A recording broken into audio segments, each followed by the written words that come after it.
Hello friends, ഇന്ന് മരിച്ചിനി തോരൻ അല്ലെങ്കിൽ കപ്പത്തോരൻ അതെങ്ങനെയാണ് ഉണ്ടാക്കുന്നതെന്ന് നമുക്ക് നോക്കിയാലോ. കപ്പ നല്ല വേവുന്ന കപ്പയാണെങ്കിൽ അതിനെ കുഞ്ഞു കുഞ്ഞായിട്ട് നമുക്ക് അരിഞ്ഞ് വേവിക്കണം. ഉപ്പിട്ട് വേവിച്ച് അതിന് വെള്ളം മാറ്റിയിട്ട് വടിച്ച് നല്ല രീതിയിൽ തോരാനായിട്ട് മാറ്റി വയ്ക്കാം.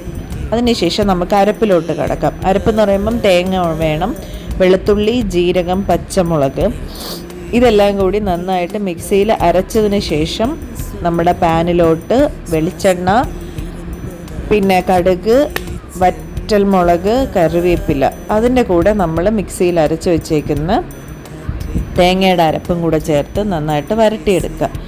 ഒന്ന് ഒന്ന് ചൂടായതിന് ശേഷം നമുക്ക് വേവിച്ച് വെച്ച് മരിച്ചിനി ഇതിലോട്ട് തട്ടി ഇളക്കുമ്പോൾ ശ്രദ്ധിക്കണം, നമ്മൾ ഉപ്പ് ഓൾറെഡി കപ്പയിൽ വെച്ചിട്ടാണ് പുഴുങ്ങിയെടുത്തേക്കുന്നത്.